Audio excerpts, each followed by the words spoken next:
Be warned, this episode is especially nasally because allergies are destroying me from the inside out, and COVID currently has my family hostage. But I've got a job to do, and my peeps out there need their scary stories. So today I've got some Appalachian stories for you, about Appalachian monsters and ghouls that will have you running faster than you thought possible. This is Unexplained Encounters, and I'm your host, Darkness Prevails. You can follow me on X at Dark Prevails if you care about my opinions, or if you don't, that's okay too. Get my new book, Creepy Campfire Stories, if you enjoy Appalachian stories, of course. I'm sure you'll find a few in there. You can go to creepycampfirestories.com or find it on Amazon, or your favorite bookstore. And send me your scary stories of the unexplained at darkstories.org. Quick question for all you folks out there. How would you feel about a type of episode where stories are formatted into case files? So instead of, I saw the werewolf, it would be like, in 2069, one Rudgart Gooberdragger was walking alone in the deep dark woods. I think it'd be spicy. Let me know if you'd be fine with me testing it soon. Now, let's begin. The Appalachian Howler, from Samanta C. I grew up in a small hollow in the Appalachian Mountains. Our house was at the end of a dirt road that always turned to mud when it rained, with dense forest right behind it. My mother left when I was only 4 years old. I barely remember her, and I never knew my dad. His name wasn't even on the birth certificate. My grandparents didn't have much money either, but they are the ones that raised me. Grandpa worked in the coal mines until he got sick, then did whatever odd jobs he could find after that. Grandma grew vegetables in her garden and canned food for winter. We survived on Grandpa's disability checks and whatever animals he could hunt. One of my earliest memories is sitting on my grandpa's knee. We were by the wood stove, and he would tell stories. He had dozens of stories. Tales about the Cherokee who lived in these mountains before the white settlers came. Stories about feuds between families that stretched back generations. Legends about creatures that lived deep in the hollers, where people rarely went, and for good reason. His favorite of all these stories was the story of the Appalachian Howler. The Howler, he'd say, his voice would drop low every time he said it, is older than these mountains, been here since before people, and it'll be here long after we're gone. Then he would describe it. Something between a bear and a wolf, he said, but larger than either, with a scream that could freeze your blood cold. According to Grandpa, the Howler only came out on nights when the moon was new and the sky was at its darkest. You'll know by its call, he'd say. Not like any natural thing you've ever heard. If you're ever outside at night and you hear the Howler, you listen close. As long as it's howling, you're safe. But when the howling stops, here he would always pause, making sure my eyes were wide. If the howling stops, it means it's found you. As a kid, I loved that story. Sent shivers down my spine in the best way, like a good ghost story around a campfire. But there was something odd about the way Grandpa told it. Something in his eyes that didn't always match the playful tone in his voice. And I noticed early on that both my grandparents acted differently when the moon was gone from the sky. They were careful people by nature. Had to be, living so far out with no close neighbors, and suddenly having a little girl to look after. But on new moon nights, I swear, they were downright skittish. Grandma would check the locks 2 or 3 times. Grandpa would bring in extra firewood, more than we'd need for the night. And they were strict about me being inside before sunset on those nights. Not just inside though, but doors locked, curtains drawn. No sense taking chances, Grandma would say if I complained. That was always her answer when I asked why. No sense taking chances. I was 8 years old the first time I heard the Howler myself. It was late October, just before Halloween. Perfect. The nights were getting longer and there was a bite in the air that meant winter wasn't far behind. I'd been in bed for about an hour, not quite asleep yet, just watching the shadows from my nightlight dance across the ceiling. At first, I thought it was the wind. We got pretty fierce winds in the fall sometimes, the kind that found every crack in our old house and moaned through them like a ghost. But this started low, almost too quiet to hear, then built up until it seemed to fill up the whole night. It wasn't like a wolf or coyote howl, so if that's what you're imagining, get it right out of your head. Those sounds I knew from living in the mountains. But this was very, very different. It was rough and hoarse, like something with damaged vocal cords trying to make noise. The sound went up and down in a pattern that almost seemed like words that I couldn't understand. The sound sent goosebumps racing across my skin, and I was up and out of that bed before I even realized I'd moved, running for my grandparents' room. I found them both already awake. Grandma was sitting on the edge of her bed, pulling on her robe. Grandpa was at the window, peering out through a crack in the curtains. "Hush," Grandma said, the moment I came around the corner, before I had a chance to open my mouth. She held out her arms and I ran into them, burying my face against her shoulder. "Is that?" I started to ask. "Don't you worry about it," she said, smoothing my hair. "Everything's gonna be fine." But I could feel how tense she was, and when I looked up at Grandpa, I saw something I'd never seen on his face before. He was scared. He stepped away from the window and knelt down in front of me, putting his hands on my shoulders. "I'm gonna go sit in the living room for a spell," he said. "You stay here with Grandma, you hear?" I nodded, and he kissed the top of my head before leaving the room. A minute later, he was back with his shotgun, the old double barrel that normally hung over the fireplace, something I thought was more of a decoration than a weapon most days. It wasn't the gun he hunted with. Grandma kept me in their bedroom, and we spent the night in there. She read stories and we played Yahtzee, while the howling went on outside. Bless her heart, she tried her best to act normal for me, tried to pretend we were just having a fun night. But she kept glancing at the window, and she jumped every time the howling got particularly loud. I remember thinking that it didn't sound like it was coming from any one place. Sometimes it sounded close, right outside the walls even. Other times it sounded distant, far up on the ridge. But it never fully stopped, not until the sky began to lighten up with the first hint of dawn. The next morning, Grandpa was asleep in his armchair, shotgun across his lap. Grandma made pancakes for breakfast, like it was a special occasion, and neither of them mentioned the sounds from the night before. When I tried to bring it up, Grandma just said, "Dear, some things we don't need to talk about in the light of day."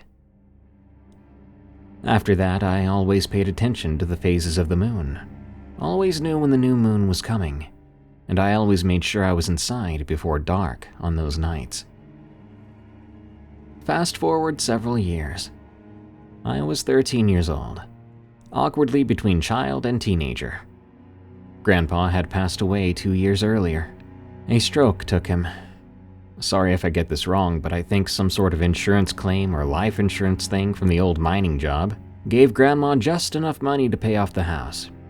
And from there on, she was getting Social Security and using what little savings she had to live on. Since Grandpa's passing, we didn't hear the howler. Hadn't even talked about it. Part of me was starting to think it was just a story after all, something to keep me from wandering too far into the woods at night. The rational part of my brain said those howls had probably been some animal. A mountain lion, maybe. Could have been a bear. And Grandpa's stories had just made them seem more mysterious than they were. It was spring break, mid-April. My friend Tammy was staying over for the weekend. Tammy lived in town, in one of those cookie-cutter houses with neighbors close enough to borrow sugar without leaving your yard. She loved coming out to our place, said it felt like a real adventure. We'd spent the day exploring the woods behind our house.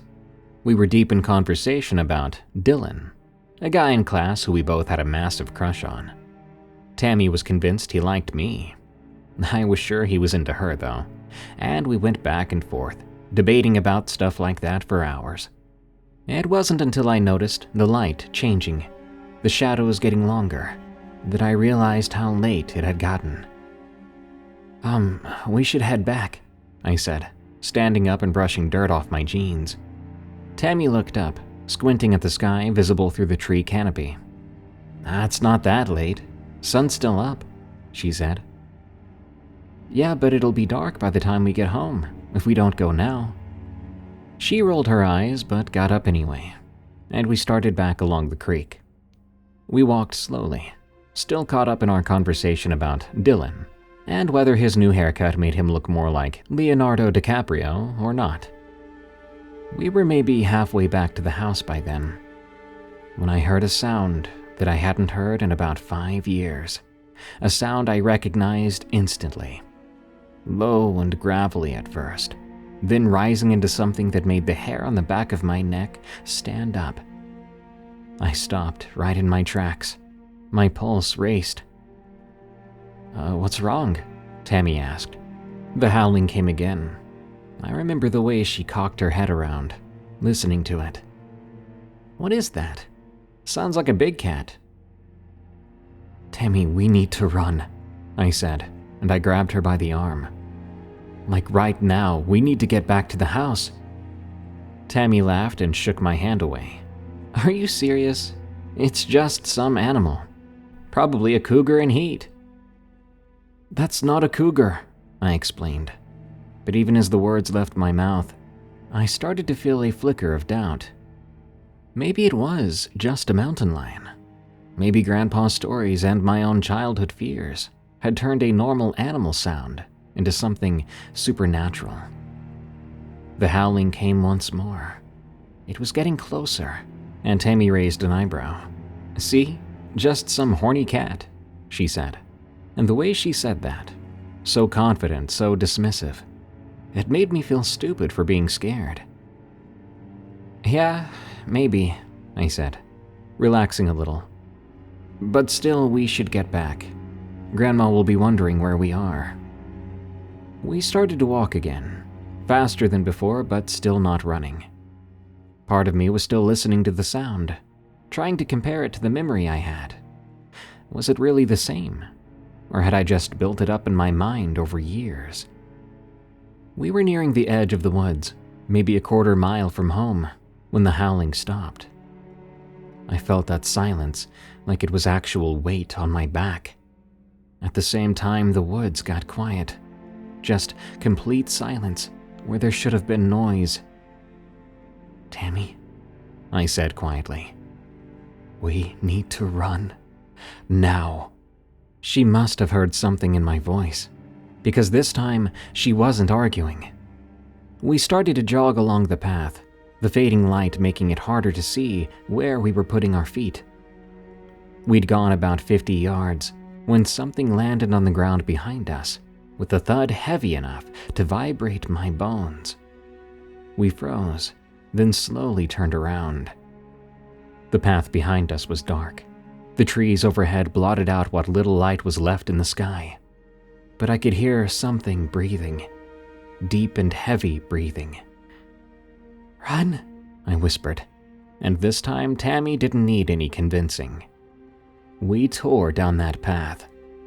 I could hear something behind us moving faster than any person could run, and I knew we were in trouble. In moments we burst out of the tree line, and I could see my house in the distance, a warm yellow light glowing in the kitchen window. As we broke from the cover of the trees, a sound like a gunshot split the air. A bit of bark burst from a tree not 3 feet from where we stood. I screamed, thinking for a wild second that whatever was chasing us had some kind of weapon. But then I saw Grandma standing in the yard. She was holding and pointing Grandpa's shotgun. "Run!" she was screaming. "To the house! Now!" We ran like our lives depended on it, because in that moment I truly believed they did. We made it to the porch and Grandma was there, grabbing us and shoving us through the door. Then she slammed it behind us and threw the deadbolt. "What were you thinking?" she demanded. I can remember how pale her face was. Her hands were shaking as she leaned the shotgun against the wall. "Being out this late tonight of all nights." I'm sorry, I gasped. I was trying to catch my breath. "We lost track of time. I didn't realize it was a new moon." Grandma closed her eyes for a moment, took a deep breath. When she opened them again, she looked calmer. "You're safe now. That's what matters." Tammy was looking between us, confused and still scared. "What's going on? What was that?" Grandma looked at her for a long moment, then sighed. "Come with me. Let's go sit somewhere more comfortable.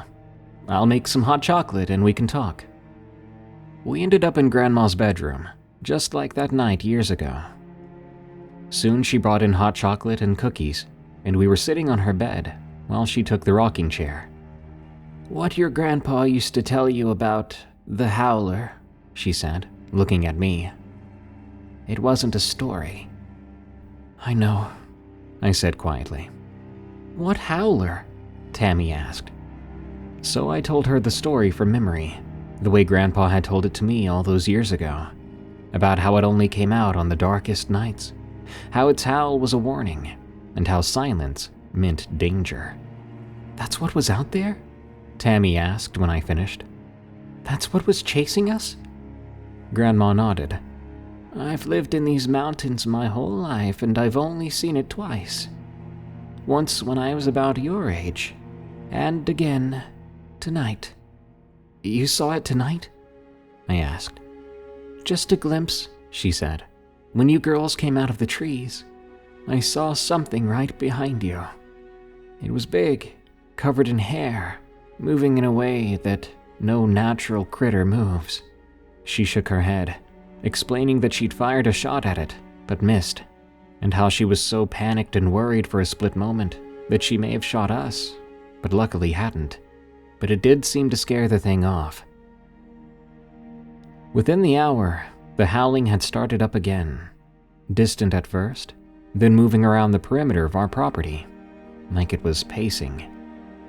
We stayed up late into the night, playing Yahtzee, of course, and talking, trying to pretend we weren't listening to the sound. The next morning, Tammy's parents came to pick her up as planned.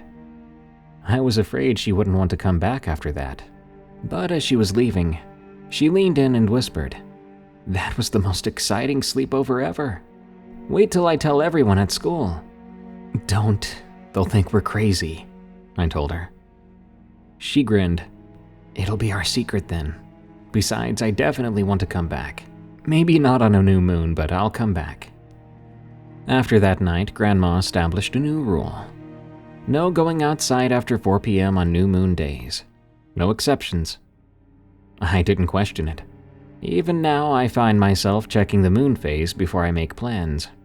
Old habits die hard, I guess, but better than dying in the woods, you know? I got a job in the city after high school, and never found my way home for more than short visits. Whenever I do go back, I drive up that winding road to the house where I grew up, and I keep a good eye on the trees, whether it's day or night. Snallyghaster, from Earthshake Crew.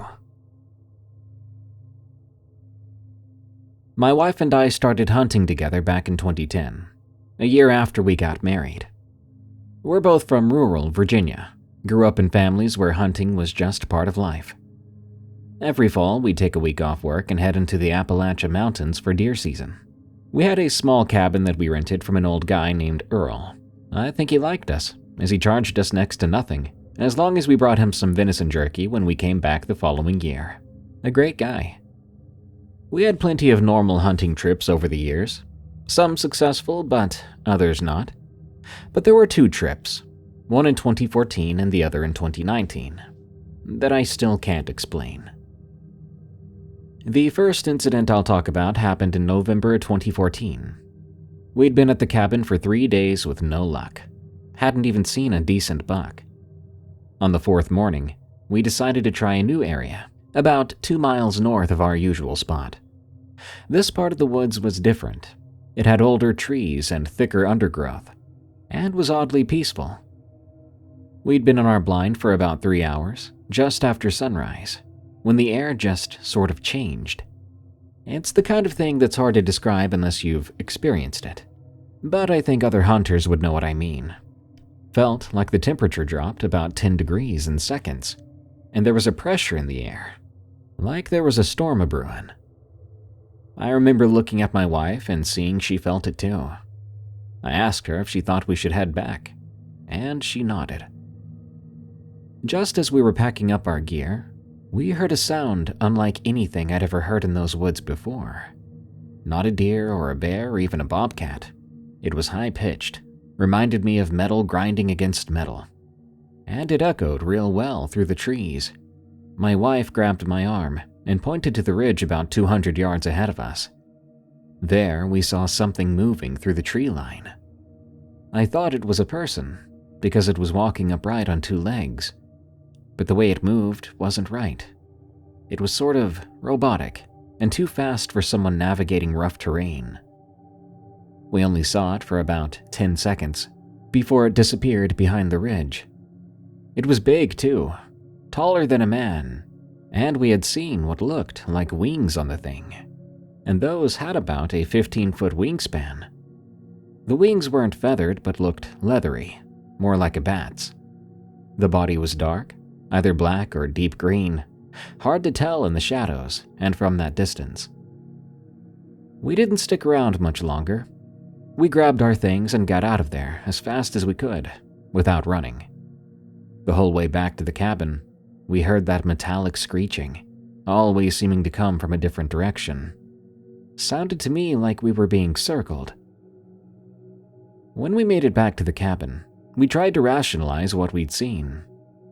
I suggested it was some sort of large bird of prey, perhaps an eagle that looked bigger because of the angle or the light. My wife thought it could have been a hang glider, though we both knew there were no launch sites anywhere nearby. But we didn't want to admit how wrong it all felt. That night, Earl stopped by the cabin to drop off some firewood. My wife brought up what we'd seen, trying to keep it casual. Earl got real quiet, then asking exactly where we'd seen it. When we told him, he said that area had a history of strange sightings going back over 100 years. Local folks called a creature there the Snallyghaster. According to him, it had been described as part reptile, part bird, with tentacles and sometimes metallic parts.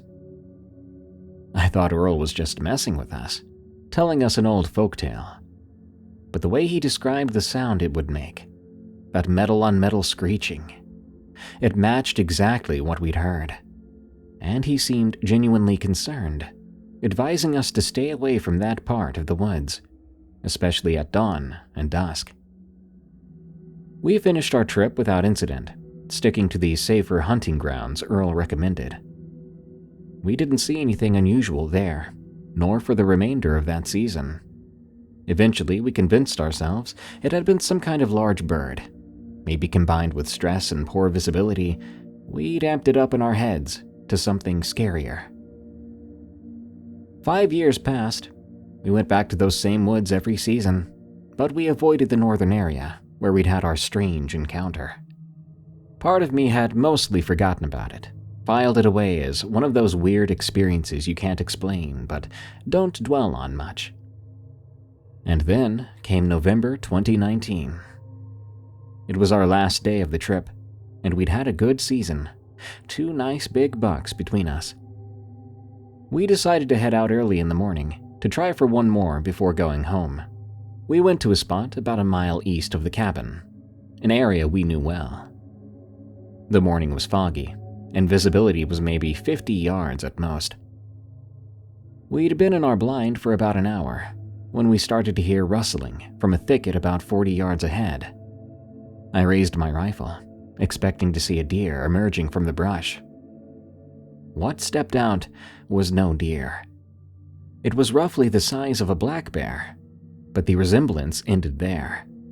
It had a long neck, and what I first thought was its head looked more like a beak. Not like a bird's beak, mind you, but something harder, almost metallic in the way it reflected the little bit of sunlight cutting through the fog. The creature had 4 legs, thick and powerful looking, but they bent weird, more like a reptile's than a mammal's. The strangest feature was what appeared to be tentacles or thick tendrils extending from its shoulders of all things. There were at least 6 of them, constantly moving like they were tasting the air. My wife and I froze. We didn't speak, and we didn't move. We could barely breathe. The creature seemed unaware of us, scanning the ground like it was looking for something, and we were determined to keep it that way. After what felt like forever, but honestly was probably only 30 seconds, it made that same metal grinding sound we'd heard 5 years prior, but softer, like it was talking to itself. But then it looked up sharply, directly toward our blind. I'm certain it couldn't see us. We were well concealed and downwind, but it seemed to sense something. My wife slowly raised her phone to try to take a picture. The movement was tiny, barely perceptible, but that creature reacted immediately. It reared up on hind legs, standing almost 8 feet tall at its tallest, and spread those wings. But they weren't like a bird's. They were more like a bat's or even a dragon's from a movie, leathery and ribbed. It screeched again, so loud it hurt my ears, then lunged forward into the fog. Thankfully not toward us, but parallel to our position. It moved incredibly fast, like it was gliding rather than running, and disappeared into the fog. We waited about 10 minutes, neither of us saying a word, before we decided to get back to the cabin. The whole way back, we kept scanning the trees and sky, expecting to see it again. But there was nothing. When we got back, my wife checked her phone, hoping she had managed to get a photo. But nope, she had never even clicked the button. Probably so scared, she'd forgotten whether she had or not. We packed up and left early, not even waiting to say goodbye to Earl. On the drive home, we finally talked about what we'd seen, agreeing that it did match the description of the Snallyghaster from local legends. The mix of bird and reptile features, the metallic elements, the tentacles. My wife was fascinated by this the further away we got, so she did some research. The Snallyghaster has allegedly been part of Appalachian folklore since the 1700s, with reports peaking in the early 1900s, when local newspapers actually ran stories about sightings. According to the legends, it has octopus-like tentacles, sharp teeth, and sometimes a metal beak, but it depends on who you ask. It's said to make a screaming metallic sound and will prey on livestock and people.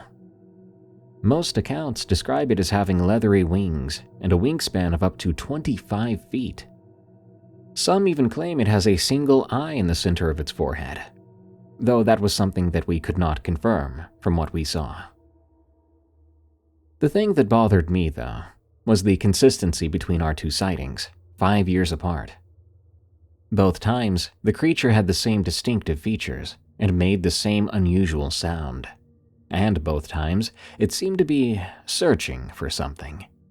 I don't know if what we encountered was truly the legendary Snallyghaster, or some undiscovered species, but it doesn't fit any known animal I know of, and people out there still report to see it from time to time. The Lady of the Woods. From Theo. I grew up in a small house nestled in the Appalachian Mountains of eastern Kentucky. Most of my childhood memories are normal. Playing in the yard, riding my bike down dirt roads, catching crawdads in the creek behind our property.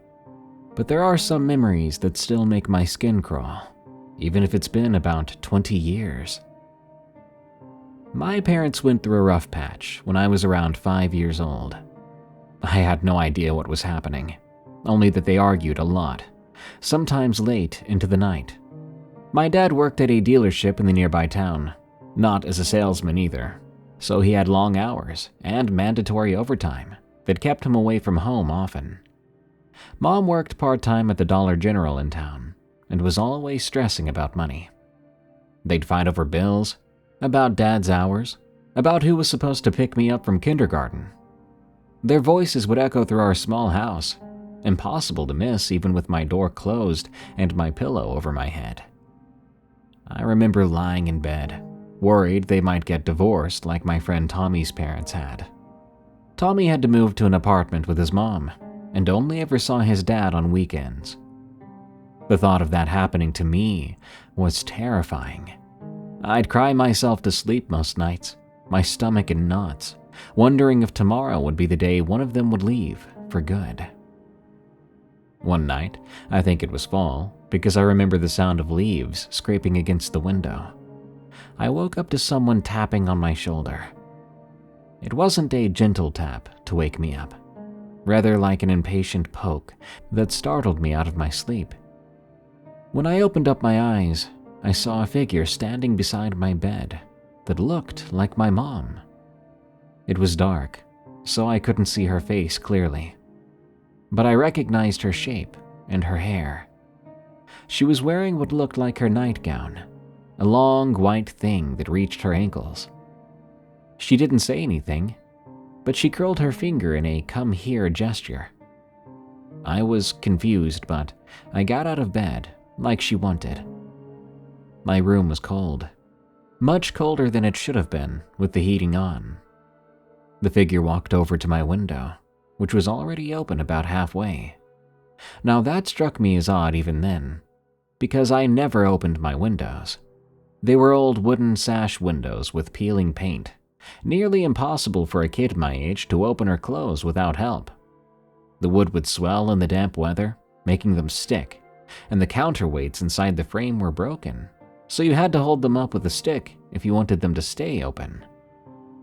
The figure gestured toward the open window, beckoning me to follow. I remember looking around my room, wondering if I was still asleep and dreaming. My Batman nightlight was still on, casting just enough light to see shapes, but not details. My digital clock read 4 a.m.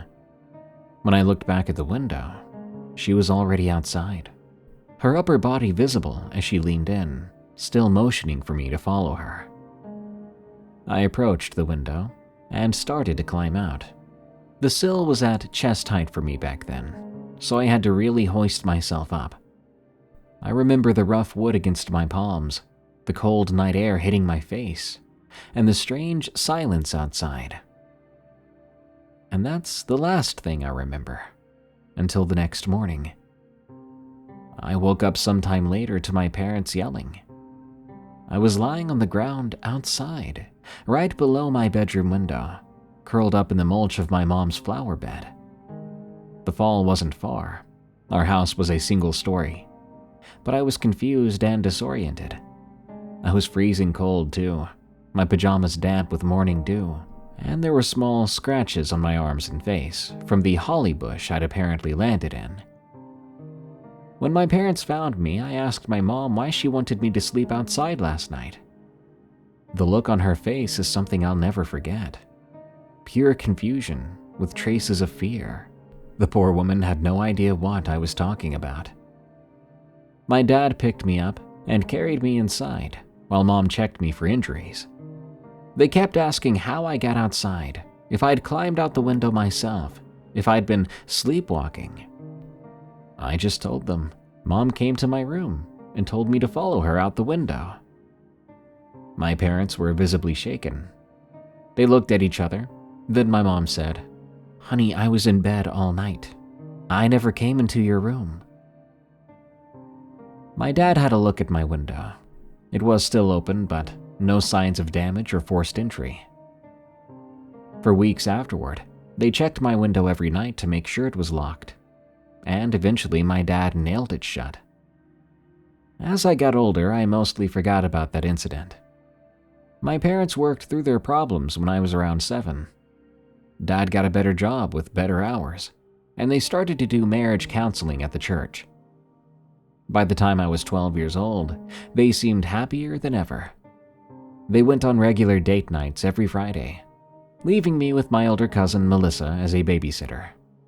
When they weren't on dates, they were either working or busy around the house. Dad with yard work, Mom with cleaning and cooking. At 12, I was going through my own issues. Middle school was tough. I was smaller for my age, and I was getting picked on. I didn't have many friends, and the ones I did have were starting to get into sports and girls, neither of which interested me yet. I spent most of my time playing video games or reading comic books in my room. I started to feel neglected, though I didn't have the emotional vocabulary to describe it that way back then. I simply knew that whenever I tried to talk to my parents about school or ask them to play a game with me, they seemed distracted. "Not now, honey," or "Can it wait until after dinner?" were phrases I heard daily. I felt very lonely and left out of their lives. So one Friday in late September, when I knew they had plans to go out that evening, I decided to run away. Not for real, just for a day, to make them worry and maybe pay more attention to me. I wasn't really thinking through the consequences or how stupid and dangerous it would be. In my 12-year-old mind, it was the master plan. The plan was to stay up all night so I could sneak out at sunrise before they woke up. I would have set an alarm, but it was loud and didn't work half the time. I packed up some snacks in my backpack, a sleeve of saltine crackers and a couple of granola bars, and a bottle of water. I also grabbed my Game Boy Advance, a flashlight, my favorite comic book, and a light jacket in case it got cold. I didn't take much else. I was planning to come home the next day, after all, and I was a kid who didn't understand what I was doing. Around 5:30 a.m., when the sky was just starting to lighten, I snuck out the back door and headed for the woods behind our property. The morning was cool and misty, still dark enough that I needed my flashlight to see the path. Within moments, dew had soaked through my sneakers, so that sucked. I walked about a half-mile in to a spot where I could still see our house if I positioned myself right. There was this big oak tree there that I liked to climb sometimes, and I settled myself underneath it. I spent the morning playing Pokemon on my Game Boy, eating crackers and feeling pretty pleased with myself, imagining how worried my parents were going to be and how they were going to apologize over and over for not spending enough time with me. As the morning went on, I got bored. I tried climbing the tree but couldn't get very high. I threw rocks at other trees, trying to improve my aim. I made up stories in my head about being a survivalist living off the land. Around what I guessed was about 11 a.m., I ate one of my granola bars, rationing my food since I didn't know how long I'd be out there. Again, the plan was to stay out there for a full day, but the longer I was out, the more I kind of just wanted to go home. Around noon, I heard footsteps coming from deeper in the woods, not from the direction of my house. The steps sounded human, not like an animal. I thought it might be my parents searching for me, so I called out, "Mom?" The footsteps stopped immediately. Complete silence followed. The sudden stillness was unnerving, like I was being watched by everything in the forest. After that, I got a bit restless. I started to walk around a bit, still staying in the general area but changing positions a few times. I found a small stream and followed it for a while, then circled back to my tree. Eventually, I sat down again, this time facing away from the house and deeper into the forest. About 2 hours later, my Game Boy batteries died in the middle of a battle. Disappointed, I looked up, and when I did, I nearly jumped out of my skin. Standing at the edge of the trees, about 20 feet away from me, was a figure that looked like my mom, or at least had her general shape and build. She was wearing what looked like the blue sweater my mom had put on that morning, but she was positioned in a way that her face was covered in shadows, and something about her stance felt wrong. Her arms hung a bit too low, and she was standing too still.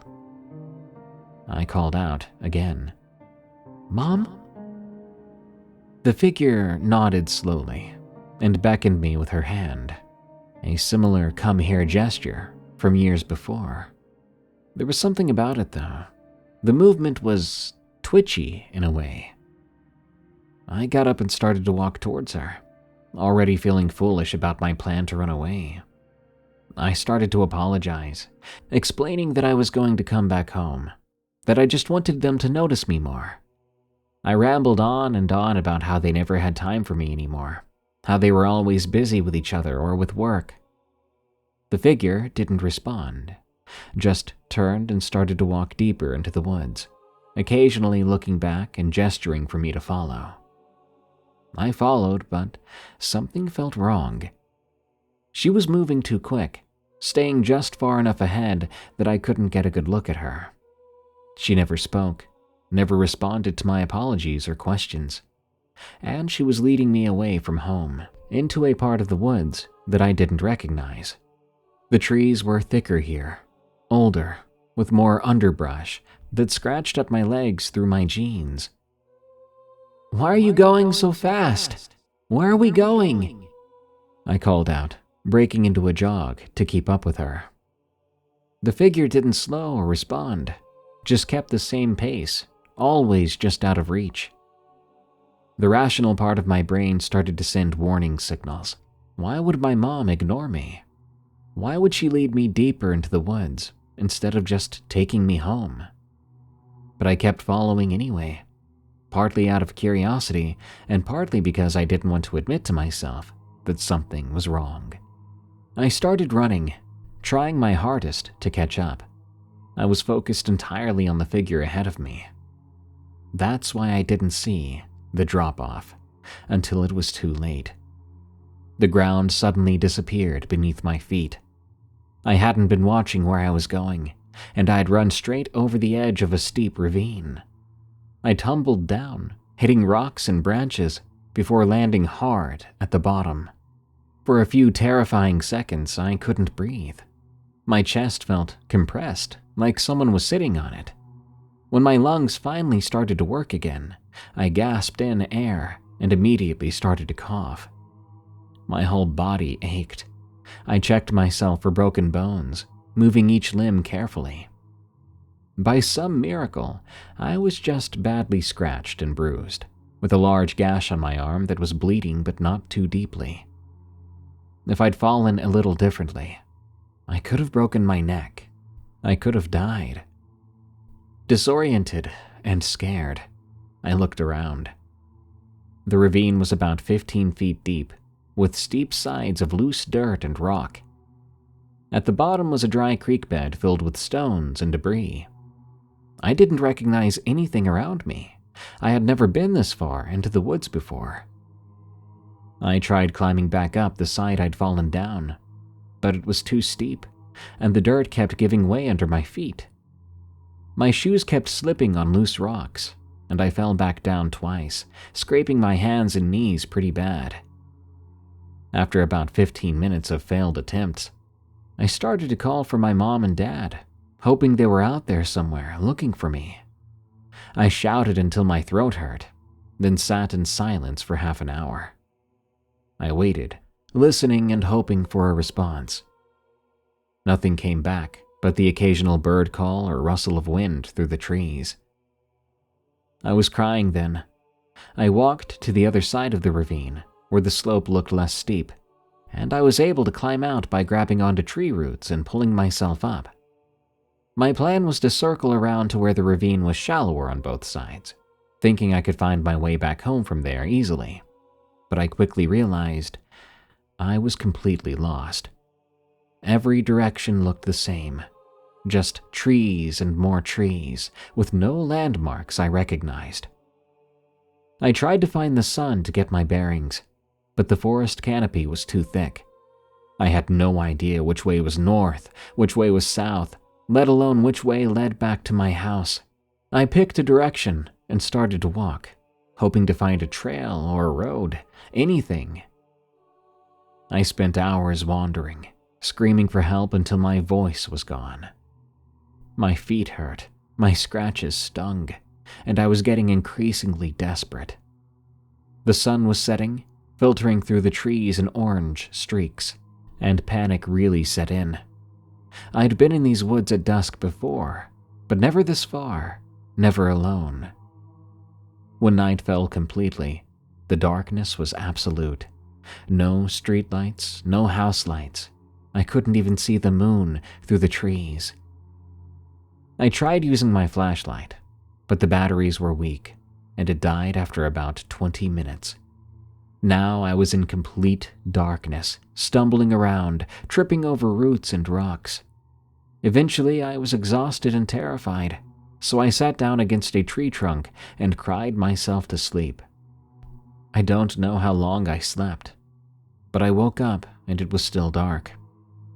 At first, I was disoriented still. I felt like I was sitting in someone's lap. My back was against something that wasn't the tree that I'd fallen asleep against. There was a body beneath me, ice cold, someone's legs, like they'd been sitting in a freezer though. Something sharp was moving across my cheek, like a nail or claw gently scraping my skin. The touch was almost tender, but it made my skin crawl.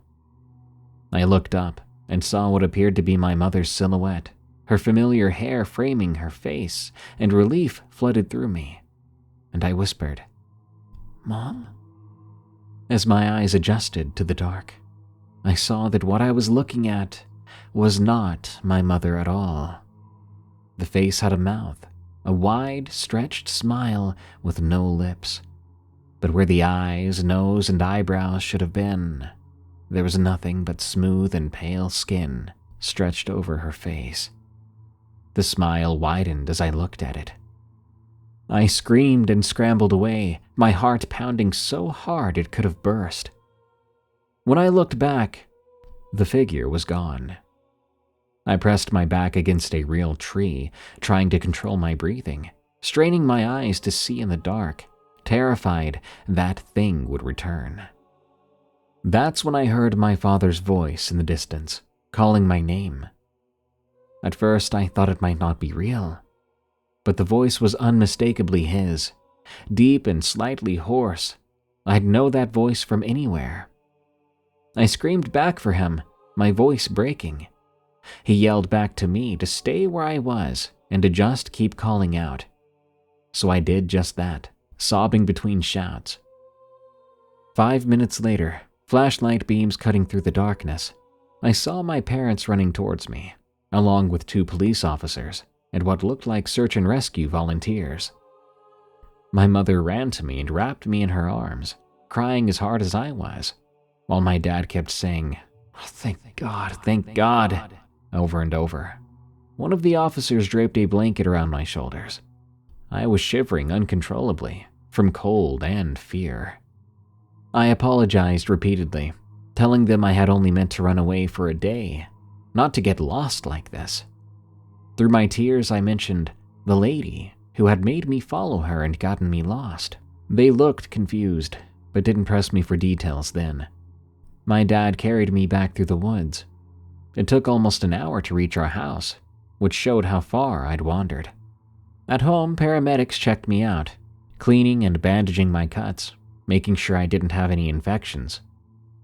The police asked me some questions about why I'd run away, but they were gentle about it. I overheard one of them telling my parents they were lucky.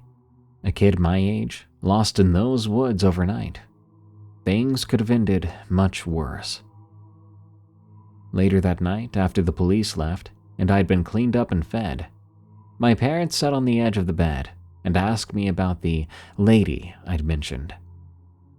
I told them about how I thought it was Mom calling me into the woods, about following her to the ravine, about waking up in the lap of something that wasn't my mom and wasn't human. I described that faceless woman. I also told them about the night when I was 5, how it felt similar, and how I now believed the same thing had tried to lure me out the window. I could tell from their expressions they weren't sure whether to believe me, but they were clearly disturbed. Dad's face had gone a bit paler, and Mom kept making the sign of the cross, something she only did when she was truly scared. They made me promise never to go into the woods alone again, and told me that if I ever felt upset or neglected, I should just talk to them directly instead of running away. I kept that promise. I never went back into those woods by myself, and we moved away from that house a year later when Dad got a job in another state. Before we left, I overheard Dad talking to a neighbor about other kids who had gone missing in those mountains over the years. Some were found, some weren't. To this day, I don't know what that thing was. Why did it look like my mom? Why did it want me to go with her?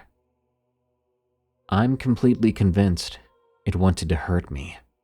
It tried to lead me into the woods out the window, and for some reason that didn't work. So it waited for another opportunity when I was older. If you take anything away from this story, take two things actually. One, don't be a silly goose kid and run away from your parents. Talk with them. And two, don't follow strange entities into the woods of Appalachia. One Ticked Off Gnome, from TedsMeDodd. Growing up, bonfires were pretty much a staple of our family gatherings. My uncle, who I refer to as Lester for this story, was especially fond of them. He'd come over at least once a month when the weather was good, bring a cooler of Budweiser, and stack wood for a fire that would burn well into the night. The gatherings were usually just my parents, Uncle Lester, sometimes his on-again, off-again girlfriend Sherry, and a rotating cast of neighbors or coworkers my dad would invite. They'd sit in lawn chairs around the fire, drinking beer, and Uncle Lester would eventually pull out his beat-up acoustic guitar. He wasn't particularly good, but after everyone had a few beers, nobody seemed to mind. As a kid, I was rarely allowed to stay out there for the whole thing. Mom would let me hang around till about 9. I would roast marshmallows and listen to the grown-ups talk, but then it was bedtime. I'd argue every time, but it never worked. There was drinking and what my mom called adult conversation, which was basically just them cussing more freely and telling stories I probably shouldn't hear. There was one night that stuck in my memory. I must have been around 8. It was summer and I'd been sent to bed as usual, while the bonfire was still going strong. My bedroom window faced the backyard, so I could still hear them laughing and talking. I remember just lying awake and listening to them.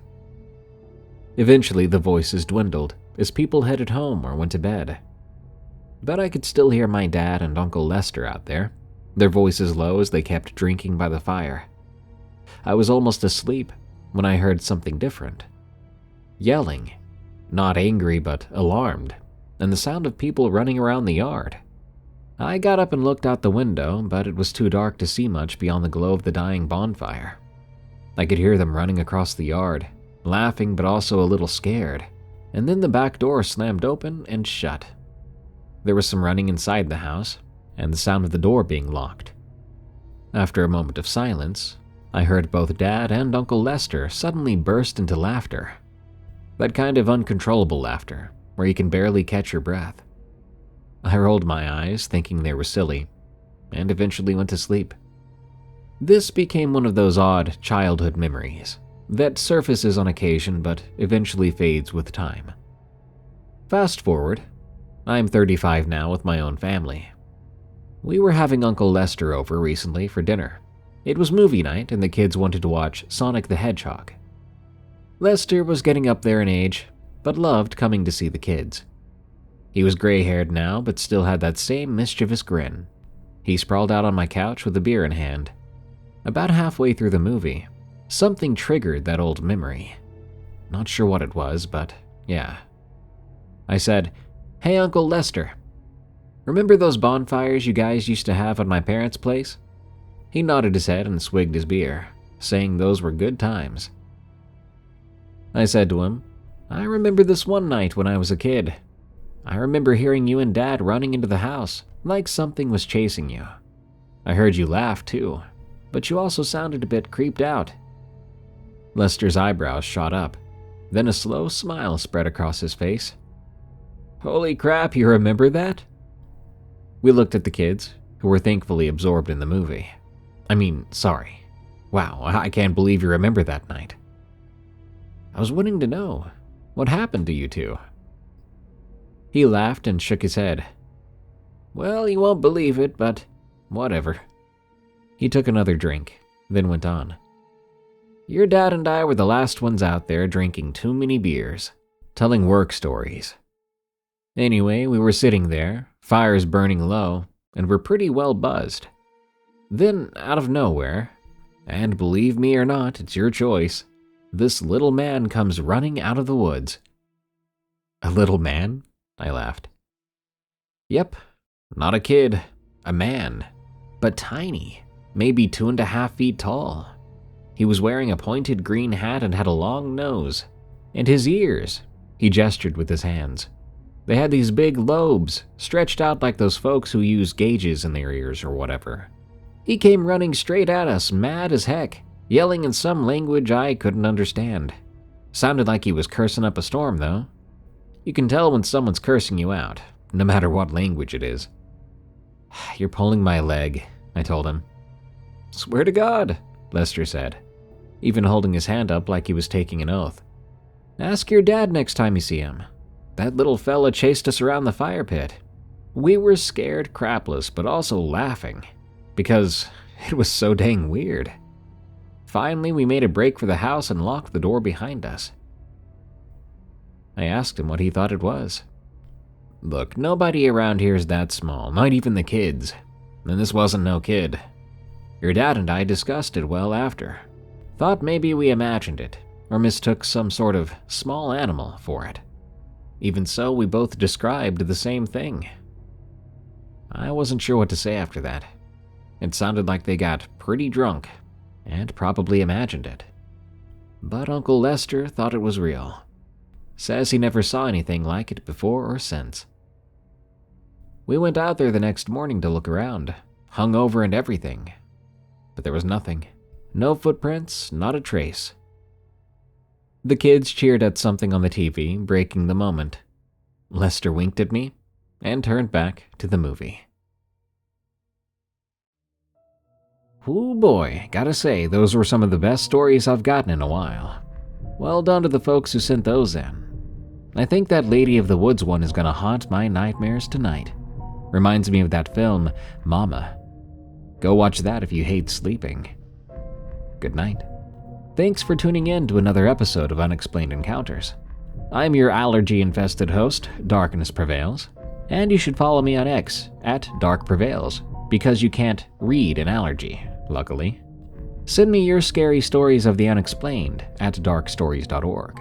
If you want to be the highlight of the next bonfire or campfire, pre-order my new book tonight, Creepy Campfire Stories, at creepycampfirestories.com, Amazon, Barnes & Noble, or wherever you get your books. There's plenty more scary stories there for you to enjoy. Also, help us grow by following and reviewing Unexplained Encounters on Spotify and Apple Podcasts. Until next time, everyone, stay safe out there and stay creepy, because this world is a strange one.